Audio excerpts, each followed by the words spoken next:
अध्याय 8 परेशांति कायम रखने के लिए और सदाचार के लिए प्रतिभूति। 106 दोष सिद्धि पर परेशांति कायम रखने के लिए प्रतिभूति। 1 जब सेशन न्यायालय या प्रथम वर्ग मजिस्ट्रेट का न्यायालय किसी व्यक्ति को उपधारा 2 में विनिर्दिष्ट अपराधों में से किसी अपराध के लिए या किसी ऐसे अपराध के दुष्प्रेरण के लिए सिद्ध दोष ठहराता है और उसकी यह राय है कि यह आवश्यक है कि परेशांति कायम रखने के लिए ऐसे व्यक्ति से प्रतिभूति ली जाए, तब न्यायालय ऐसे व्यक्ति को दंडादेश देते समय उसे आदेश दे सकता है कि वह 3 वर्ष से अनधिक इतनी अवधि के लिए, जितनी वह ठीक समझे, परेशांति कायम रखने के लिए प्रतिभुओं सहित या रहित बंधपत्र निष्पादित करे। 2 उपधारा 1 में निर्दिष्ट अपराध निम्नलिखित हैं। क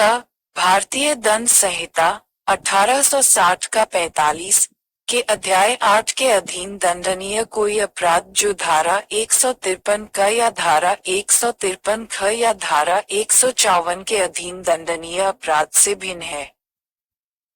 ख कोई ऐसा अपराध जो या जिसके अंतर्गत हमला या आपराधिक बल का प्रयोग या रिश्ती करना है। ग आपराधिक अभित्रास का कोई अपराध। घ कोई अन्य अपराध जिससे परेशांति भंग हुई है या जिससे परेशांति भंग आशयित है या जिसके बारे में ज्ञात था कि उससे परेशांति भंग संभाव्य है। 3 यदि दोष सिद्धि अपील पर या अन्यथा अपास्त कर दी जाती है तो बंधपत्र जो ऐसे निष्पादित किया गया था शून्य हो जाएगा।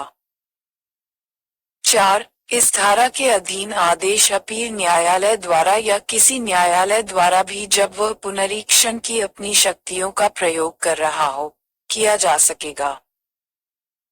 107 अन्य दशाओं में परेशांति कायम रखने के लिए प्रतिभूति। 1 जब किसी कार्यपालक मजिस्ट्रेट को इत्तला मिलती है कि संभाव्य है कि कोई व्यक्ति परेशांति भंग करेगा या लोक प्रशांति विक्षुब्ध करेगा या कोई ऐसा सदोष कार्य करेगा जिससे संभाव्यतः परेशांति भंग हो जाएगी या लोक प्रशांति विक्षुब्ध हो जाएगी, तब यदि उसकी राय में कार्यवाही करने के लिए पर्याप्त आधार है तो वह ऐसे व्यक्ति से इसमें इसके पश्चात उपबंधित रीति से अपेक्षा कर सकता है कि वह कारण दर्शित करे कि 1 वर्ष से अनधिक की इतनी अवधि के लिए, जितनी मजिस्ट्रेट नियत करना ठीक समझे, परेशांति कायम रखने के लिए उसे प्रतिभुओं सहित या रहित बंधपत्र निष्पादित करने के लिए आदेश क्यों न दिया जाए।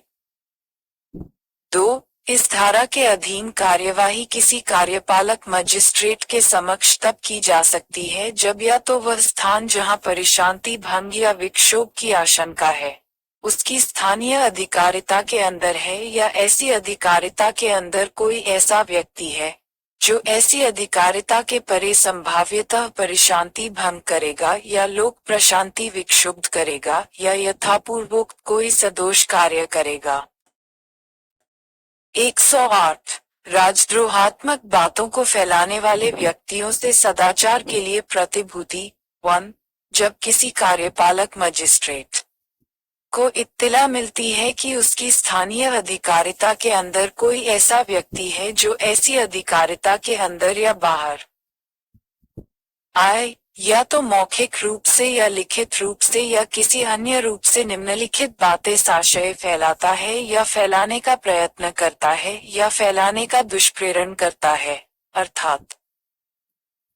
क कोई ऐसी बात जिसका प्रकाशन भारतीय दंड संहिता 1860 का 45 की धारा 124 क या धारा 153 क या धारा 153 ख या धारा 295 क के अधीन दंडनीय है, अथवा ख किसी न्यायाधीश से जो अपने पदीय कर्तव्यों के निर्वहन में कार्य कर रहा है या कार्य करने का तात्पर्य रखता है, संबद्ध कोई बात जो भारतीय दंड संहिता 1860 का 45 के अधीन आपराधिक अभित्रास या मानहानि की कोटि में आती है, अथवा भारतीय दंड संहिता 1860 का 45 की धारा 292 में यथानिर्दिष्ट कोई अश्लील वस्तु विक्रय के लिए बनाता, उत्पादित करता, प्रकाशित करता या रखता है, आयात करता है, निर्यात करता है, प्रवहन करता है, विक्रय करता है, भाड़े पर देता है, वितरित करता है, सार्वजनिक रूप से प्रदर्शित करता है या किसी अन्य प्रकार से परिचालित करता है, और उस मजिस्ट्रेट की राय में कार्यवाही करने के लिए पर्याप्त आधार है, तब ऐसा मजिस्ट्रेट ऐसे व्यक्ति से इसमें इसके पश्चात उपबंधित रीति से अपेक्षा कर सकता है कि वह कारण दर्शित करे कि 1 वर्ष से अनधिक की इतनी अवधि के लिए, जितनी वह मजिस्ट्रेट ठीक समझे, उसे अपने सदाचार के लिए प्रतिभुओं सहित या रहित बंधपत्र निष्पादित करने के लिए आदेश क्यों न दिया जाए। 2. प्रेस और पुस्तक रजिस्ट्रीकरण अधिनियम 1867 का 25 में दिए गए नियमों के अधीन रजिस्ट्रीकृत और उनके अनुरूप संपादित, मुद्रित और प्रकाशित किसी प्रकाशन में अंतर्विष्ट किसी बात के बारे में कोई कार्यवाही ऐसे प्रकाशन के संपादक, स्वत्वधारी, मुद्रक या प्रकाशक के विरुद्ध राज्य सरकार के या राज्य सरकार द्वारा इस निमित्त सशक्त किए गए किसी अधिकारी के आदेश से या उसके प्राधिकार के अधीन ही की जाएगी, अन्यथा नहीं। 109. संदिग्ध व्यक्तियों से सदाचार के लिए प्रतिभूति जब किसी कार्यपालक मजिस्ट्रेट को इत्तिला मिलती है कि कोई व्यक्ति उसकी स्थानीय अधिकारिता के अंदर अपनी उपस्थिति छिपाने के लिए पूर्वावधानियां बरत रहा है और यह विश्वास करने का कारण है कि वह कोई संज्ञेय अपराध करने की दृष्टि से ऐसा कर रहा है, तब वह मजिस्ट्रेट ऐसे व्यक्ति से इसमें इसके पश्चात उपबंधित रीति से अपेक्षा कर सकता है कि वह कारण दर्शित करे कि 1 वर्ष से अनधिक की इतनी अवधि के लिए, जितनी वह मजिस्ट्रेट ठीक समझे, उसे अपने सदाचार के लिए प्रतिभुओं सहित या रहित बंधपत्र निष्पादित करने के लिए आदेश क्यों न दिया जाए। 110. आभ्यासिक अपराधियों से सदाचार के लिए प्रतिभूति जब किसी कार्यपालक मजिस्ट्रेट को यह इत्तिला मिलती है कि उसकी स्थानीय अधिकारिता के अंदर कोई ऐसा व्यक्ति है जो एक आदतन डाकू, घर तोड़ने वाला, चोर या चोर कलाकार है, या चुराई हुई संपत्ति का, उसे चुराई हुई जानते हुए अभ्यासतः प्रापक है, अथवा अभ्यासतः चोरों की संरक्षा करता है या चोरों को संश्रय देता है या चुराई हुई संपत्ति को छिपाने या उसके व्ययन में सहायता देता है, अथवा व्यपहरण, अपहरण, उद्दापन, छल या रिश्ती का अपराध या भारतीय दंड संहिता 1860 का 45 के अध्याय 12 के अधीन या उस संहिता की धारा 489 का, धारा 489 ख, धारा 489 ग या धारा 489 घ के अधीन दंडनीय कोई अपराध अभ्यासतः करता है या करने का प्रयत्न करता है या करने का दुष्प्रेरण करता है, अथवा ऐसे अपराध अभ्यासतः करता है या करने का प्रयत्न करता है या करने का दुष्प्रेरण करता है, जिनमें परेशानी भंग समाहित है, अथवा कोई ऐसा अपराध अभ्यासतः करता है या करने का प्रयत्न करता है या करने का दुष्प्रेरण करता है जो निम्नलिखित अधिनियमों में से एक या अधिक के अधीन कोई अपराध है, अर्थात औषधि और प्रसाधन सामग्री अधिनियम 1940 का 23, विदेशी मुद्रा विनियमन अधिनियम 1973 का 46, कर्मचारी भविष्य निधि और कुटुंब पेंशन निधि अधिनियम 1952 का 19, खाद्य अपमिश्रण निवारण अधिनियम 1954 का 37, आवश्यक वस्तु अधिनियम 1955 का 10, अस्पृश्यता अपराध अधिनियम 1955, 1955 का 22। जी, सीमा शुल्क अधिनियम 1962, 1962 का 52, 1। ज, विदेशियों विषयक अधिनियम 1946, 1946 का 31, या ई, जमाखोरी या मुनाफाखोरी अथवा खाद्य या औषधि के अपमिश्रण या भ्रष्टाचार के निवारण के लिए उपबंध करने वाली किसी अन्य विधि के अधीन दंडनीय कोई अपराध है, या झ, ऐसा दुस्साहसिक और भयंकर है कि उसका प्रतिभूति के बिना स्वच्छंद रहना समाज के लिए परिसंकटमय है। तब ऐसा मजिस्ट्रेट ऐसे व्यक्ति से इसमें इसके पश्चात उपबंधित रीति से अपेक्षा कर सकता है कि वह कारण दर्शित करे कि 3 वर्ष से अनधिक की इतनी अवधि के लिए, जितनी वह मजिस्ट्रेट ठीक समझता है, उसे अपने सदाचार के लिए प्रतिभुओं सहित बंधपत्र निष्पादित करने का आदेश क्यों न दिया जाए। 111, आदेश का दिया जाना जब कोई मजिस्ट्रेट, जो धारा 107, धारा 108, धारा 109 या धारा 110 के अधीन कार्य कर रहा है,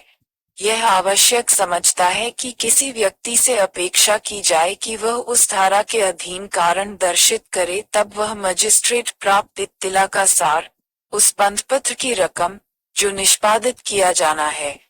वह अवधि जिसके लिए वह प्रवर्तन में रहेगा और प्रतिभुओं की, यदि कोई हो, अपेक्षित संख्या, प्रकार और वर्ग बताते हुए लिखित आदेश देगा।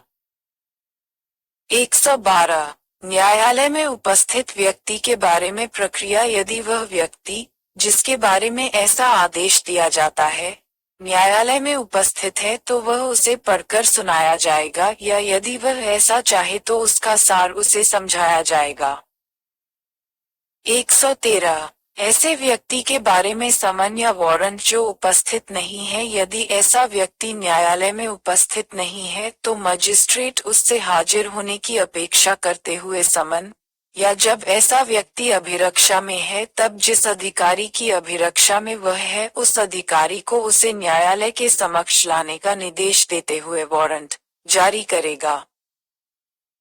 परंतु जब कभी ऐसे मजिस्ट्रेट को पुलिस अधिकारी की रिपोर्ट पर या अन्य इत्तिला पर,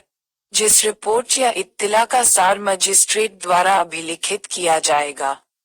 ये प्रतीत होता है कि परिशांति भंग होने के डर के लिए कारण है, और ऐसे व्यक्ति की तुरंत गिरफ्तारी के बिना ऐसे परिशांति भंग करने का निवारण नहीं किया जा सकता है, तब वह मजिस्ट्रेट उसकी गिरफ्तारी के लिए किसी समय वारंट जारी कर सकेगा।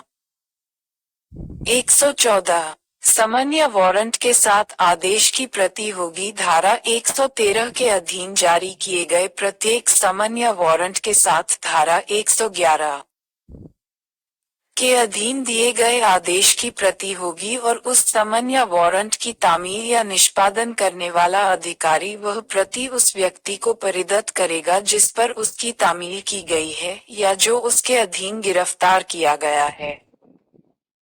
115, वैयक्तिक हाजिरी से अभिमुक्ति देने की शक्ति। यदि मजिस्ट्रेट को पर्याप्त कारण दिखाई देता है तो वह ऐसे किसी व्यक्ति को, जिससे इस बात का कारण दर्शित करने की अपेक्षा की गई है कि उसे परिशांति कायम रखने या सदाचार के लिए बंधपत्र निष्पादित करने के लिए आदेश क्यों न दिया जाए, वैयक्तिक हाजिरी से अभिमुक्ति दे सकता है और प्लीडर द्वारा हाजिर होने की अनुज्ञा दे सकता है। 116, इत्तिला की सच्चाई के बारे में जांच। 1, जब धारा 111 के अधीन आदेश किसी व्यक्ति को, जो न्यायालय में उपस्थित है, धारा 112 के अधीन पढ़कर सुना या समझा दिया गया है, अथवा जब कोई व्यक्ति धारा 113 के अधीन जारी किए गए समन या वारंट के अनुपालन व निष्पादन में मजिस्ट्रेट के समक्ष हाजिर है या लाया जाता है, तब मजिस्ट्रेट उस इत्तिला की सच्चाई के बारे में जांच करने के लिए अग्रसर होगा जिसके आधार पर वह कार्रवाई की गई है, और ऐसा अतिरिक्त साक्ष्य ले सकता है जो उसे आवश्यक प्रतीत हो। 2, ऐसी जांच यथासाध्य उस रीति से की जाएगी जो समन मामलों के विचारण और साध्य के अभिलेखन के लिए इसमें इसके पश्चात विहित है।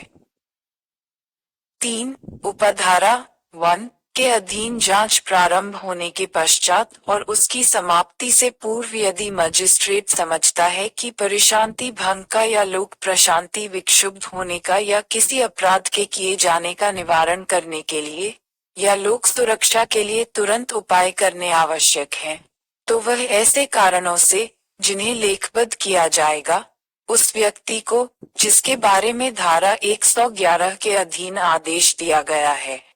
निर्देश दे सकता है कि वह जांच समाप्त होने तक परिशांति कायम रखने और सदाचारी बने रहने के लिए प्रतिभुओं सहित या रहित बंधपत्र निष्पादित करे, और जब तक ऐसा बंधपत्र निष्पादित नहीं कर दिया जाता है या निष्पादन में व्यतिक्रम होने की दशा में जब तक जांच समाप्त नहीं हो जाती है, उसे अभिरक्षा में निरुद्ध रख सकता है। लेकिन किसी ऐसे व्यक्ति को जिसके विरुद्ध धारा 108, धारा 109 या धारा 110 के अधीन कार्यवाही नहीं की जा रही है, सदाचारी बने रहने के लिए बंधपत्र निष्पादित करने के लिए निर्देश नहीं दिया जाएगा। ऐसे बंधपत्र की शर्तें, चाहे वे उसकी रकम के बारे में हो या प्रतिभु उपलब्ध करने के या उनकी संख्या के या उनके दायित्व की धन संबंधी सीमा के बारे में हो, उनसे अधिक दुर्भर न होंगी जो धारा 111 के अधीन आदेश में विनिर्दिष्ट हैं। 4. इस धारा के प्रयोजनों के लिए ये तथ्य कि कोई व्यक्ति आभ्यासिक अपराधी है या ऐसा दुस्साहसिक और भयंकर है कि उसका प्रतिभूति के बिना स्वच्छंद रहना समाज के लिए परिसंकटमय है, साधारण ख्याति के साक्ष्य से या अन्यथा साबित किया जा सकता है।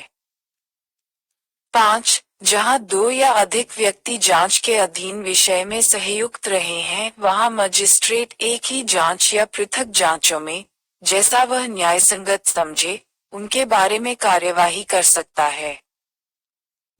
6. इस धारा के अधीन जांच उसके आरंभ की तारीख से 6 मास की अवधि के अंदर पूरी की जाएगी, और यदि जांच इस प्रकार पूरी नहीं की जाती है तो इस अध्याय के अधीन कार्यवाही उक्त अवधि की समाप्ति पर पर्यवसित हो जाएगी जब तक विशेष कारणों के आधार पर जो लेखबद्ध किए जाएंगे मजिस्ट्रेट अन्यथा निर्देश नहीं करता है। परंतु जहां कोई व्यक्ति ऐसी जांच के लंबित रहने के दौरान निरुद्ध रखा गया है, वहां उस व्यक्ति के विरुद्ध कार्यवाही यदि पहले ही पर्यवसित नहीं हो जाती है तो ऐसे निरोध के 6 मास की अवधि की समाप्ति पर पर्यवसित हो जाएगी। 7. जहां कार्यवाहियों को चालू रखने की अनुज्ञा देते हुए उपधारा 6 के अधीन निर्देश किया जाता है, वहां सेशन न्यायाधीश व्यथित पक्षकार द्वारा उसे किए गए आवेदन पर ऐसे निर्देश को रद्द कर सकता है, यदि उसका समाधान हो जाता है कि वह किसी विशेष कारण पर आधारित नहीं था या अनुचित था। 117. प्रतिभूति देने का आदेश यदि ऐसी जांच से यह साबित हो जाता है कि यथास्थिति परिशांति कायम रखने के लिए या सदाचार बनाए रखने के लिए यह आवश्यक है कि वह व्यक्ति जिसके बारे में वह जांच की गई है प्रतिभुओं सहित या रहित बंधपत्र निष्पादित करे, तो मजिस्ट्रेट अनुसार आदेश देगा। लेकिन किसी व्यक्ति को उस प्रकार से भिन्न प्रकार की या उस रकम से अधिक रकम की या उस अवधि से दीर्घतर अवधि के लिए प्रतिभूति देने के लिए आदिष्ट न किया जाएगा, जो धारा 111 के अधीन दिए गए आदेश में विनिर्दिष्ट है। प्रत्येक बंधपत्र की रकम मामले की परिस्थितियों का सम्यक ध्यान रखकर नियत की जाएगी और अत्यधिक न होगी। जब वह व्यक्ति जिसके बारे में जांच की जाती है अवयस्क है, तब बंधपत्र केवल उसके प्रतिभुओं द्वारा निष्पादित किया जाएगा। 118. उस व्यक्ति का उन्मोचन जिसके विरुद्ध इत्तिला दी गई है, यदि धारा 116 के अधीन जांच पर यह साबित नहीं होता है कि यथास्थिति परिशांति कायम रखने के लिए या सदाचार बनाए रखने के लिए यह आवश्यक है कि वह व्यक्ति जिसके बारे में जांच की गई है बंधपत्र निष्पादित करे तो मजिस्ट्रेट उस अभिलेख में उस भाव की प्रविष्टि करेगा और यदि ऐसा व्यक्ति केवल उस जांच के प्रयोजनों के लिए ही अभिरक्षा में है तो उसे छोड़ देगा अथवा यदि ऐसा व्यक्ति अभिरक्षा में नहीं है तो उसे उन्मोचित कर देगा। 119 जिस अवधि के लिए प्रतिभूति अपेक्षित की गई है उसका प्रारंभ। 1 यदि कोई व्यक्ति जिसके बारे में प्रतिभूति की अपेक्षा करने वाला आदेश धारा 106 या धारा 117 के अधीन दिया गया है, ऐसा आदेश दिए जाने के समय कारावास के लिए दंडादिष्ट है या दंडादेश भुगत रहा है तो वह अवधि जिसके लिए ऐसी प्रतिभूति की अपेक्षा की गई है ऐसे दंडादेश के अवसान पर प्रारंभ होगी। 2 अन्य दशाओं में ऐसी अवधि ऐसे आदेश की तारीख से प्रारंभ होगी जब तक कि मजिस्ट्रेट पर्याप्त कारण से कोई बात की तारीख नियत न करे। 120 बंधपत्र की अंतर्वस्तुएं ऐसे किसी व्यक्ति द्वारा निष्पादित किया जाने वाला बंधपत्र उसे यथास्थिति परिशांति कायम रखने या सदाचारी रहने के लिए आबद्ध करेगा और बाद की दशा में कारावास से दंडनीय कोई अपराध करना या करने का प्रयत्न या दुष्प्रेरण करना चाहे वह कहीं भी किया जाए बंधपत्र का भंग है। 121 प्रतिभुओं को अस्वीकार करने की शक्ति। 1 मजिस्ट्रेट किसी पेश किए गए प्रतिभु को स्वीकार करने से इनकार कर सकता है या अपने द्वारा या अपने पूर्ववर्ती द्वारा इस अध्याय के अधीन पहले स्वीकार किए गए किसी प्रतिभु को इस आधार पर अस्वीकार कर सकता है कि ऐसा प्रतिभु बंधपत्र के प्रयोजनों के लिए अनुपयुक्त व्यक्ति है। परंतु किसी ऐसे प्रतिभु को इस प्रकार स्वीकार करने से इनकार करने या उसे अस्वीकार करने के पहले वह प्रतिभु की उपयुक्तता के बारे में या तो स्वयं शपथ पर जांच करेगा या अपने अधीनस्थ मजिस्ट्रेट से ऐसी जांच और उसके बारे में रिपोर्ट करवाएगा। 2 ऐसा मजिस्ट्रेट जांच करने के पहले प्रतिभु को और ऐसे व्यक्ति को जिसने वह प्रतिभु पेश किया है उचित सूचना देगा और जांच करने में अपने सामने दिए गए साक्ष्य के सार को अभिलिखित करेगा। 3 यदि मजिस्ट्रेट को अपने समक्ष या उपधारा 1 के अधीन प्रतिनियुक्त मजिस्ट्रेट के समक्ष ऐसे दिए गए साक्ष्य पर और ऐसे मजिस्ट्रेट की रिपोर्ट पर यदि कोई हो विचार करने के पश्चात समाधान हो जाता है कि वह प्रतिभु बंधपत्र के प्रयोजनों के लिए अनुपयुक्त व्यक्ति है तो वह उस प्रतिभु को यथास्थिति स्वीकार करने से इनकार करने का या उसे अस्वीकार करने का आदेश करेगा और ऐसा करने के लिए अपने कारण अभिलिखित करेगा। परंतु किसी प्रतिभु को जो पहले स्वीकार किया जा चुका है अस्वीकार करने का आदेश देने के पहले मजिस्ट्रेट अपना समन या वारंट जिसे वह ठीक समझे जारी करेगा और उस व्यक्ति को जिसके लिए प्रतिभु आबद्ध है अपने समक्ष हाजिर कराएगा या बुलवाएगा। 122 प्रतिभूति देने में व्यतिक्रम होने पर कारावास। 1 का यदि कोई व्यक्ति जिसे धारा 106 या धारा 117 के अधीन प्रतिभूति देने के लिए आदेश दिया गया है ऐसी प्रतिभूति उस तारीख को या उस तारीख के पूर्व जिसको वह अवधि जिसके लिए ऐसी प्रतिभूति दी जानी है प्रारंभ होती है नहीं देता है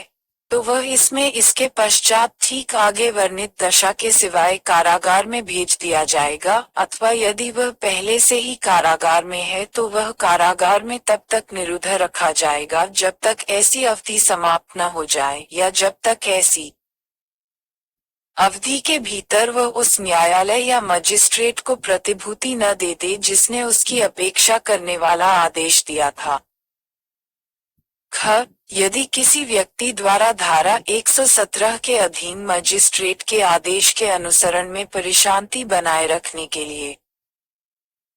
प्रतिभुओं सहित या रहित बंधपत्र निष्पादित कर दिए जाने के पश्चात उसके बारे में ऐसे मजिस्ट्रेट या उसके पद उत्तरवर्ती को समाधानप्रद रूप में ये साबित कर दिया जाता है कि उसने बंधपत्र का भंग किया है, तो ऐसा मजिस्ट्रेट या पद उत्तरवर्ती ऐसे सबूत के आधारों को लेखबद्ध करने के पश्चात आदेश कर सकता है कि उस व्यक्ति को गिरफ्तार किया जाए और बंधपत्र की अवधि की समाप्ति तक कारागार में निरुद्ध रखा जाए, तथा ऐसा आदेश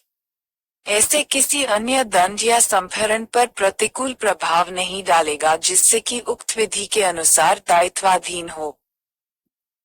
2. जब ऐसे व्यक्ति को 1 वर्ष से अधिक की अवधि के लिए प्रतिभूति देने का आदेश मजिस्ट्रेट द्वारा दिया गया है, तब यदि ऐसा व्यक्ति यथापूर्वोक्त प्रतिभूति नहीं देता है, तो वह मजिस्ट्रेट यह निर्देश देते हुए वारंट जारी करेगा कि सेशन न्यायालय का आदेश होने तक वह व्यक्ति कारागार में निरुद्ध रखा जाए और वह कार्यवाही सुविधानुसार शीघ्र ऐसे न्यायालय के समक्ष रखी जाएगी। 3. ऐसा न्यायालय ऐसी कार्यवाही की परीक्षा करने के और उस मजिस्ट्रेट से किसी और इत्तिला या साक्ष्य की, जिसे वह आवश्यक समझे, अपेक्षा करने के पश्चात और संबद्ध व्यक्ति को सुने जाने का उचित अवसर देने के पश्चात मामले में ऐसे आदेश पारित कर सकता है जो वह ठीक समझे। परंतु वह अवधि, यदि कोई हो, जिसके लिए कोई व्यक्ति प्रतिभूति देने में असफल रहने के कारण कारावासित किया जाता है, 3 वर्ष से अधिक की न होगी। 4. यदि एक ही कार्यवाही में ऐसे 2 या अधिक व्यक्तियों से प्रतिभूति की अपेक्षा की गई है, जिनमें से किसी एक के बारे में कार्यवाही सेशन न्यायालय को उपधारा 2 के अधीन निर्देशित की गई है, तो ऐसे निर्देश में ऐसे व्यक्तियों में से किसी अन्य व्यक्ति का भी, जिसे प्रतिभूति देने के लिए आदेश दिया गया है, मामला शामिल किया जाएगा और उपधारा 2 और 3 के उपबंध उस दशा में ऐसे अन्य व्यक्ति के मामले को भी इस बात के सिवाय लागू होंगे कि वह अवधि, यदि कोई हो, जिसके लिए वह कारावासित किया जा सकता है, उस अवधि से अधिक न होगी जिसके लिए प्रतिभूति देने के लिए उसे आदेश दिया गया था। 5. सेशन न्यायाधीश उपधारा 2 या उपधारा 4 के अधीन उसके समक्ष रखी गई किसी कार्यवाही को स्वविवेकानुसार अपर सेशन न्यायाधीश या सहायक सेशन न्यायाधीश को अंतरित कर सकता है, और ऐसे अंतरण पर ऐसा अपर सेशन न्यायाधीश या सहायक सेशन न्यायाधीश ऐसी कार्यवाही के बारे में इस धारा के अधीन सेशन न्यायाधीश की शक्तियों का प्रयोग कर सकता है। 6. यदि प्रतिभूति जेल के भारसाधक अधिकारी को निवेदित की जाती है, तो वह उस मामले को उस न्यायालय या मजिस्ट्रेट को, जिसने आदेश किया, तत्काल निर्देशित करेगा और ऐसे न्यायालय या मजिस्ट्रेट के आदेशों की प्रतीक्षा करेगा। 7. परेशानी कायम रखने के लिए प्रतिभूति देने में असफलता के कारण कारावास सादा होगा। 8. सदाचार के लिए प्रतिभूति देने में असफलता के कारण कारावास, जहां कार्यवाही धारा 108 के अधीन की गई है, वहां सादा होगा, और जहां कार्यवाही धारा 109 या धारा 110 के अधीन की गई है, वहां,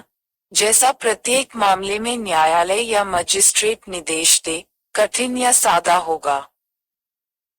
123. प्रतिभूति देने में असफलता के कारण कारावासित व्यक्तियों को छोड़ने की शक्ति 1. जब कभी धारा 117 के अधीन किसी कार्यपालक मजिस्ट्रेट द्वारा पारित किसी आदेश के मामले में जिला मजिस्ट्रेट या किसी अन्य मामले में मुख्य न्यायिक मजिस्ट्रेट की यह राय है कि कोई व्यक्ति जो इस अध्याय के अधीन प्रतिभूति देने में असफल रहने के कारण कारावासित है, समाज या किसी अन्य व्यक्ति को परिसंकट में डाले बिना छोड़ा जा सकता है, तब वह ऐसे व्यक्ति के उन्मोचित किए जाने का आदेश दे सकता है। 2. जब कभी कोई व्यक्ति इस अध्याय के अधीन प्रतिभूति देने में असफल रहने के कारण कारावासित किया गया हो, तब उच्च न्यायालय या सेशन न्यायालय या जहां आदेश किसी अन्य न्यायालय द्वारा किया गया है वहां धारा 117 के अधीन किसी कार्यपालक मजिस्ट्रेट द्वारा पारित किसी आदेश के मामले में जिला मजिस्ट्रेट या किसी अन्य मामले में मुख्य न्यायिक मजिस्ट्रेट प्रतिभूति की रकम को या प्रतिभुओं की संख्या को या उस समय को जिसके लिए प्रतिभूति की अपेक्षा की गई है कम करते हुए आदेश दे सकता है। 3. उपधारा 1 के अधीन आदेश ऐसे व्यक्ति का उन्मोचन या तो शर्तों के बिना या ऐसी शर्तों पर जिन्हें वह व्यक्ति स्वीकार करे निर्दिष्ट कर सकता है, परंतु अधिरोपित की गई कोई शर्त उस अवधि की समाप्ति पर प्रवृत्त न रहेगी जिसके लिए प्रतिभूति देने का आदेश दिया गया है। 4. राज्य सरकार उन शर्तों को विहित कर सकती है जिन पर सशर्त उन्मोचन किया जा सकता है। 5. यदि कोई शर्त जिस पर ऐसा कोई व्यक्ति उन्मोचित किया गया है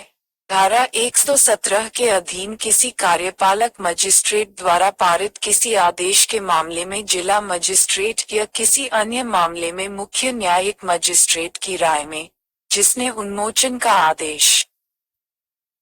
दिया था या उसके उत्तरवर्ती की राय में पूरी नहीं की गई है तो वह उस आदेश को रद्द कर सकता है। 6. जब उन्मोचन का सशर्त आदेश उपधारा 5 के अधीन रद्द कर दिया जाता है तब ऐसा व्यक्ति किसी पुलिस अधिकारी द्वारा वारंट के बिना गिरफ्तार किया जा सकेगा और फिर धारा 117 के अधीन किसी कार्यपालक मजिस्ट्रेट द्वारा पारित किसी आदेश के मामले में जिला मजिस्ट्रेट या किसी अन्य मामले में मुख्य न्यायिक मजिस्ट्रेट के समक्ष पेश किया जाएगा। 7. उस दशा के सिवाय जिसमें ऐसा व्यक्ति मूल आदेश के निबंधनों के अनुसार उस अवधि के शेष भाग के लिए जिसके लिए उसे प्रथम बार कारागार सुपुर्द किया गया था या निरुद्ध किए जाने का आदेश दिया गया था और ऐसा भाग उस अवधि के बराबर समझा जाएगा जो उन्मोचन की शर्तों के भंग होने की तारीख और उस तारीख के बीच की है जिसको यह ऐसे सशर्त उन्मोचन के अभाव में छोड़े जाने का हकदार होता प्रतिभूति दे देता है। धारा 117 के अधीन किसी कार्यपालक मजिस्ट्रेट द्वारा पारित किसी आदेश के मामले में जिला मजिस्ट्रेट या किसी अन्य मामले में मुख्य न्यायिक मजिस्ट्रेट उस व्यक्ति को ऐसा शेष भाग भुगतने के लिए कारागार भेज सकता है। 8. उपधारा 7 के अधीन कारागार भेजा गया व्यक्ति ऐसे न्यायालय या मजिस्ट्रेट को जिसने ऐसा आदेश किया था या उसके उत्तरवर्ती को पूर्वोक्त शेष भाग के लिए मूल आदेश के निबंधनों के अनुसार प्रतिभूति देने पर धारा 122 के उपबंधों के अधीन रहते हुए किसी भी समय छोड़ा जा सकता है।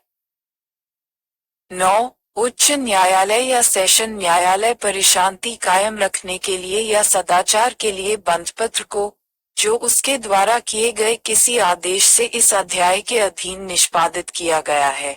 पर्याप्त कारणों से जो अभिलिखित किए जाएंगे किसी समय भी रद्द कर सकता है और जहां ऐसा बंधपत्र धारा 117 के अधीन किसी कार्यपालक मजिस्ट्रेट द्वारा पारित किसी आदेश के मामले में जिला मजिस्ट्रेट या किसी अन्य मामले में मुख्य न्यायिक मजिस्ट्रेट के या उसके जिले के किसी न्यायालय के आदेश के अधीन निष्पादित किया गया है वहां वह उसे ऐसे रद्द कर सकता है। 10. कोई प्रतिभु जो किसी अन्य व्यक्ति के शांतिमय आचरण या सदाचार के लिए इस अध्याय के अधीन बंधपत्र के निष्पादित करने के लिए आदिष्ट है ऐसा आदेश करने वाले न्यायालय से बंधपत्र को रद्द करने के लिए किसी भी समय आवेदन कर सकता है और ऐसा आवेदन किए जाने पर न्यायालय यह अपेक्षा करते हुए कि वह व्यक्ति जिसके लिए ऐसा प्रतिभु आबद्ध है हाजिर हो या उसके समक्ष लाया जाए समन या वारंट जो भी वह ठीक समझे जारी करेगा। 124. बंधपत्र की शेष अवधि के लिए प्रतिभूति 1 जब वह व्यक्ति जिसको हाजिरी के लिए धारा 121 की उपधारा 3 के परंतु के अधीन या धारा 123 की उपधारा 10 के अधीन समन या वारंट जारी किया गया है, मजिस्ट्रेट या न्यायालय के समक्ष हाजिर होता है या लाया जाता है, तब वह मजिस्ट्रेट या न्यायालय ऐसे व्यक्ति द्वारा निष्पादित बंधपत्र को रद्द कर देगा और उस व्यक्ति को ऐसे बंधपत्र की अवधि के शेष भाग के लिए उसी भांति की जैसी मूल प्रतिभूति थी, नई प्रतिभूति देने के लिए आदेश देगा। 2. ऐसा प्रत्येक आदेश धारा 120 से धारा 123 तक की धाराओं के, जिसके अंतर्गत ये दोनों धाराएं भी हैं, प्रयोजनों के लिए यथास्थिति धारा 106 या धारा 117 के अधीन दिया गया आदेश समझा जाएगा। अध्याय 9।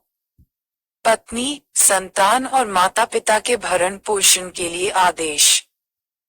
125। पत्नी, संतान और माता पिता के भरण पोषण के लिए आदेश। 1. यदि पर्याप्त साधनों वाला कोई व्यक्ति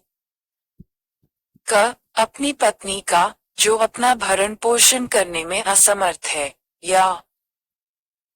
ख. अपनी धर्मज या अधर्मज अव्यस्त संतान का, चाहे विवाहित हो या न हो, जो अपना भरण पोषण करने में असमर्थ है, या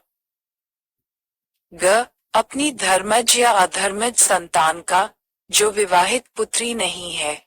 जिसने वयस्कता प्राप्त कर ली है, जहां ऐसी संतान किसी शारीरिक या मानसिक असामान्यता या क्षति के कारण अपना भरण पोषण करने में असमर्थ है, या घ. अपने पिता या माता का, जो अपना भरण पोषण करने में असमर्थ है।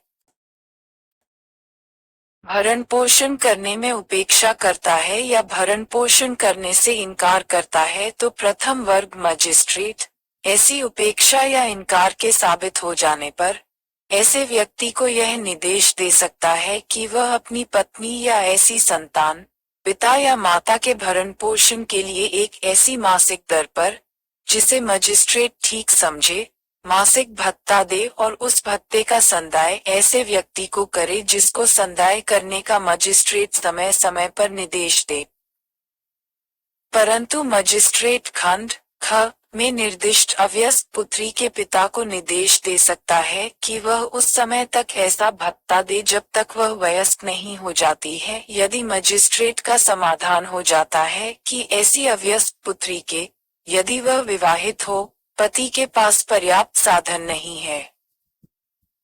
परंतु यह और कि मजिस्ट्रेट इस उपधारा के अधीन भरण पोषण के लिए मासिक भत्ते के संबंध में कार्यवाही के लंबित रहने के दौरान ऐसे व्यक्ति को यह आदेश दे सकता है कि वह अपनी पत्नी या ऐसी संतान, पिता या माता के अंतरिम भरण पोषण के लिए मासिक भत्ता और ऐसी कार्यवाही का व्यय दे जिसे मजिस्ट्रेट उचित समझे और ऐसे व्यक्ति को उसका संदाय करे जिसको संदाय करने का मजिस्ट्रेट समय समय पर निर्देश दे।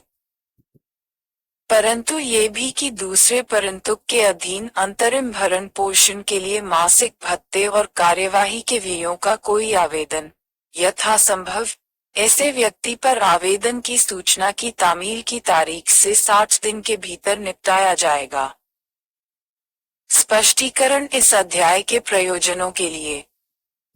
क. अव्यस्क से ऐसा व्यक्ति अभिप्रेत है जिसके बारे में भारतीय वयस्कता अधिनियम 1875 का 9 के उपबंधों के अधीन ये समझा जाता है कि उसने वयस्कता प्राप्त नहीं की है। ख. पत्नी के अंतर्गत ऐसी स्त्री भी है जिसके पति ने उससे विवाह विच्छेद कर लिया है या जिसने अपने पति से विवाह विच्छेद कर लिया है और जिसने पुनर्विवाह नहीं किया है। तारांकन 2. भरण पोषण या अंतरिम भरण पोषण के लिए ऐसा कोई भत्ता और कार्यवाही के लिए व्यय आदेश की तारीख से या यदि ऐसा आदेश दिया जाता है तो यथास्थिति भरण पोषण या अंतरिम भरण पोषण और कार्यवाही के व्ययों के लिए आवेदन की तारीख से संदेय होंगे। 3. यदि कोई व्यक्ति जिसे आदेश दिया गया हो उस आदेश का अनुपालन करने में पर्याप्त कारण के बिना असफल रहता है तो उस आदेश के प्रत्येक भंग के लिए ऐसा कोई मजिस्ट्रेट देय रकम के ऐसी रीति से उत्प्रेरित किए जाने के लिए वारंट जारी कर सकता है जैसी रीति जुर्माने उत्प्रेरित करने के लिए उपबंधित है, और उस वारंट के निष्पादन के पश्चात प्रत्येक मास के न चुकाए गए यथास्थिति भरण पोषण या अंतरिम भरण पोषण के लिए पूरे भत्ते और कार्यवाही के व्यय या उसके किसी भाग के लिए ऐसे व्यक्ति को 1 मास तक की अवधि के लिए, अथवा यदि वह उससे पूर्व चुका दिया जाता है तो चुका देने के समय तक के लिए कारावास का दंडादेश दे सकता है। परंतु इस धारा के अधीन देय किसी रकम की वसूली के लिए कोई वारंट तब तक जारी न किया जाएगा जब तक उस रकम को उद्ग्रहित करने के लिए उस तारीख से जिसको वह देय हुई 1 वर्ष की अवधि के अंदर न्यायालय से आवेदन नहीं किया गया है। परंतु यह और कि यदि ऐसा व्यक्ति इस शर्त पर भरण पोषण करने की प्रस्तावना करता है कि उसकी पत्नी उसके साथ रहे और वह पति के साथ रहने से इनकार करती है, तो ऐसा मजिस्ट्रेट उसके द्वारा कथित इनकार के किन्हीं आधारों पर विचार कर सकता है और ऐसी प्रस्तावना के किए जाने पर भी वह इस धारा के अधीन आदेश दे सकता है यदि उसका समाधान हो जाता है कि ऐसा आदेश देने के लिए न्यायसंगत आधार है। स्पष्टीकरण: यदि पति ने अन्य स्त्री से विवाह कर लिया है या वह रखेल रखता है तो यह उसकी पत्नी द्वारा उसके साथ रहने से इनकार का न्यायसंगत आधार माना जाएगा। 4. कोई पत्नी अपने पति से इस आधार के अधीन यथास्थिति भरण पोषण या अंतरिम भरण पोषण के लिए भत्ता और कार्यवाही के व्यय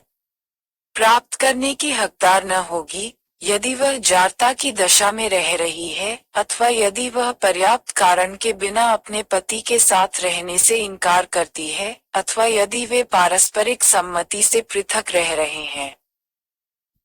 5. मजिस्ट्रेट ये साबित होने पर आदेश को रद्द कर सकता है कि कोई पत्नी जिसके पक्ष में इस धारा के अधीन आदेश दिया गया है जारता की दशा में रह रही है अथवा पर्याप्त कारण के बिना अपने पति के साथ रहने से इनकार करती है अथवा वे पारस्परिक सम्मति से पृथक रह रहे हैं।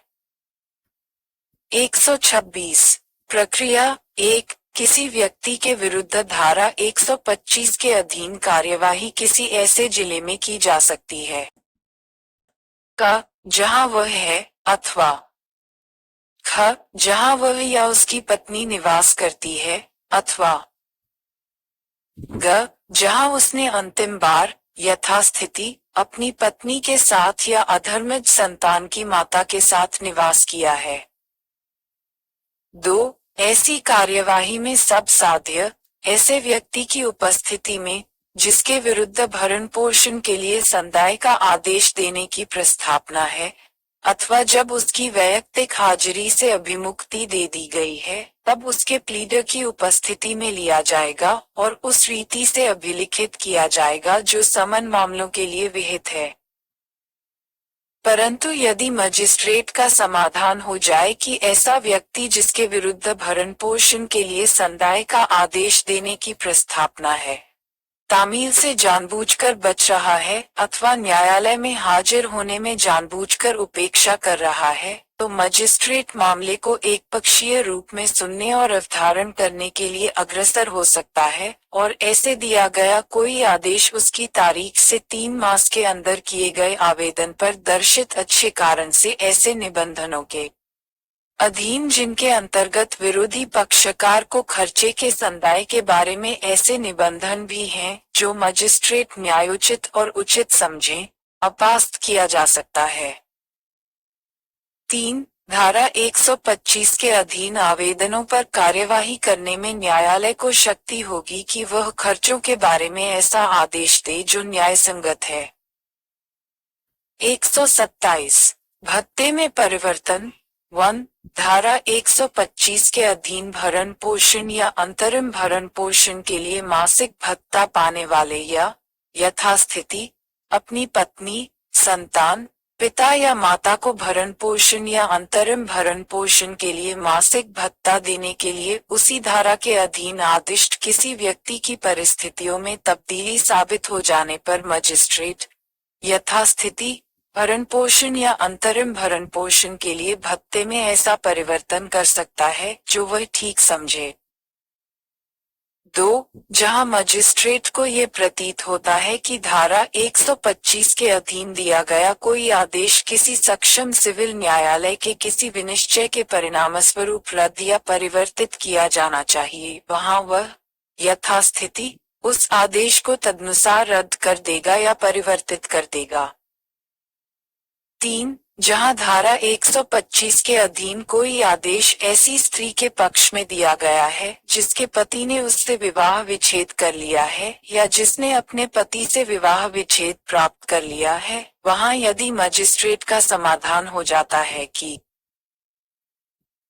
उस स्त्री ने ऐसे विवाह विच्छेद की तारीख के पश्चात पुनः विवाह कर लिया है, तो वह ऐसे आदेश को उसके पुनर्विवाह की तारीख से रद्द कर देगा।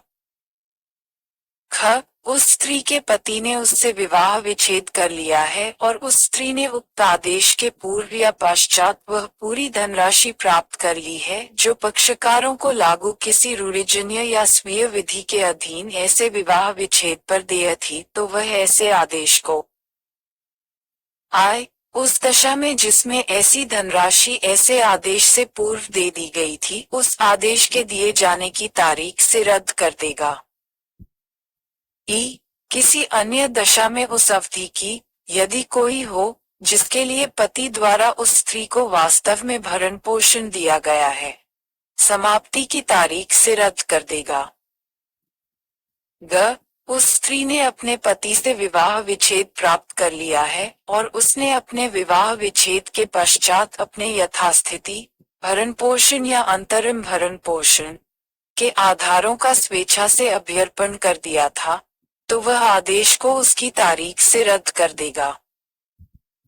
4. किसी भरण पोषण या दहेज की किसी ऐसे व्यक्ति द्वारा जिसे धारा 125 के अधीन भरण पोषण और अंतरिम भरण पोषण या उनमें से किसी के लिए कोई मासिक भत्ता संदाय किए जाने का आदेश दिया गया है,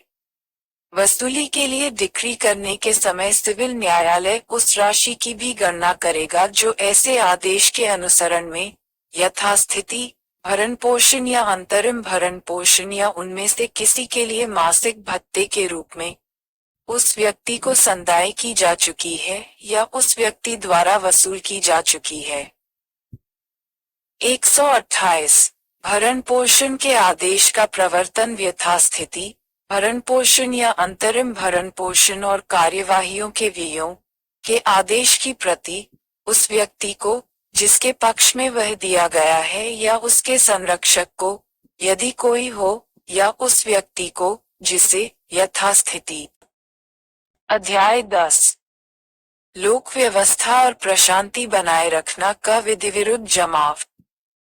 129. सिविल बल के प्रयोग द्वारा जमाव को तितर बितर करना। 1. कोई कार्यपालक मजिस्ट्रेट या पुलिस थाने का भारसाधक अधिकारी या ऐसे भारसाधक अधिकारी की अनुपस्थिति में उप निरीक्षक की पंक्ति से अनिम्न कोई पुलिस अधिकारी किसी विधिविरुद्ध जमाव को या 5 या अधिक व्यक्तियों के किसी ऐसे जमाव को जिससे लोक शांति विक्षुब्ध होने की संभाव्यता है, तितर बितर होने का समादेश दे सकता है और तब ऐसे जमाव के सदस्यों का ये कर्तव्य होगा कि वे तदनुसार तितर बितर हो जाएं। 2. यदि ऐसा समादेश दिए जाने पर ऐसा कोई जमाव तितर बितर नहीं होता है या यदि ऐसे समादिष्ट हुए बिना वह इस प्रकार से आचरण करता है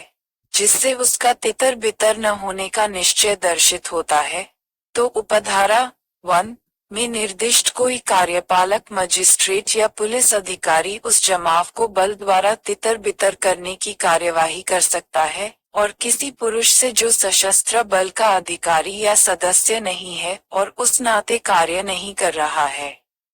ऐसे जमाव को तितर बितर करने के प्रयोजन के लिए और यदि आवश्यक हो तो उन व्यक्तियों को जो उसमें सम्मिलित हैं इसलिए गिरफ्तार करने और परिरुद्ध करने के लिए कि ऐसा जमाव तितर बितर किया जा सके या उन्हें विधि के अनुसार दंड दिया जा सके, सहायता की अपेक्षा कर सकता है। 130 जमाव को तितर बितर करने के लिए सशस्त्र बल का प्रयोग। 1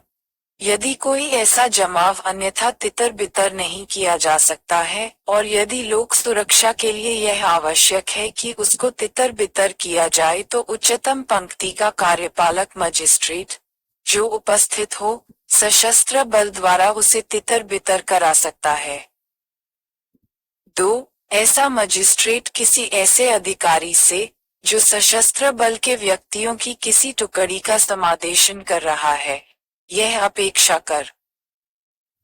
सकता है कि वह अपने समादेशाधीन सशस्त्र बल की मदद से जमाव को तितर बितर कर दे और उसमें सम्मिलित ऐसे व्यक्तियों को जिनकी बाबत मजिस्ट्रेट निर्देश दे या जिन्हें जमाव को तितर बितर करने या विधि के अनुसार दंड देने के लिए गिरफ्तार और परिरुद्ध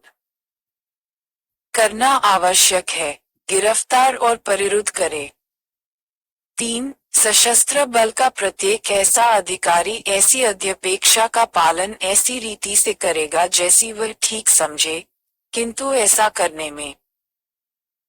केवल इतने ही बल का प्रयोग करेगा और शरीर और संपत्ति को केवल इतनी ही हानि पहुंचाएगा जितनी उस जमाव को तितर बितर करने और ऐसे व्यक्तियों को गिरफ्तार और निरुद्ध करने के लिए आवश्यक है। 131 जमाव को तितर बितर करने की सशस्त्र बल के कुछ अधिकारियों की शक्ति जब कोई ऐसा जमाव लोक सुरक्षा को स्पष्टतया संकटापन्न कर देता है और किसी कार्यपालक मजिस्ट्रेट से संपर्क नहीं किया जा सकता है तब सशस्त्र बल का कोई आयुक्त या राजपत्रित अधिकारी ऐसे जमाव को अपने समादेशाधीन सशस्त्र बल की मदद से तितर बितर कर सकता है और ऐसे किन्हीं व्यक्तियों को जो उसमें सम्मिलित हों ऐसे जमाव को तितर बितर करने के लिए या इसलिए कि उन्हें विधि के अनुसार दंड दिया जा सके गिरफ्तार और परिरुद्ध कर सकता है, किंतु यदि उस समय जब वह इस धारा के अधीन कार्य कर रहा है कार्यपालक मजिस्ट्रेट से संपर्क करना उसके लिए साध्य हो जाता है तो वह ऐसा करेगा और तदनंतर इस बारे में कि वह ऐसी कार्यवाही चालू रखे या न रखे मजिस्ट्रेट के अनुदेशों का पालन करेगा। 132 पूर्ववर्ती धाराओं के अधीन किए गए कार्यों के लिए अभियोजन से संरक्षण। 1 किसी कार्य के लिए जो धारा 129, धारा 130 या धारा 131 के अधीन किया गया तात्पर्यत है किसी व्यक्ति के विरुद्ध कोई अभियोजन किसी दंड न्यायालय में का जहां ऐसा व्यक्ति सशस्त्र बल का कोई अधिकारी या सदस्य है वहां केंद्रीय सरकार की मंजूरी के बिना संस्थित नहीं किया जाएगा। ख किसी अन्य मामले में राज्य सरकार की मंजूरी के बिना संस्थित नहीं किया जाएगा। 2 क उक्त धाराओं में से किसी के अधीन सद्भावपूर्वक कार्य करने वाले किसी कार्यपालक मजिस्ट्रेट या पुलिस अधिकारी के बारे में। ख धारा 129 या धारा 130 के अधीन अपेक्षा के अनुपालन में सद्भावपूर्वक कार्य करने वाले किसी व्यक्ति के बारे में। ग धारा 131 के अधीन सद्भावपूर्वक कार्य करने वाले सशस्त्र बल के किसी अधिकारी के बारे में। घ सशस्त्र बल का कोई सदस्य जिस आदेश का पालन करने के लिए आबद्ध हो उसके पालन में किए गए किसी कार्य के लिए उस सदस्य के बारे में यह न समझा जाएगा कि उसने उसके द्वारा कोई अपराध किया है। 3 इस धारा में और इस अध्याय की पूर्ववर्ती धाराओं में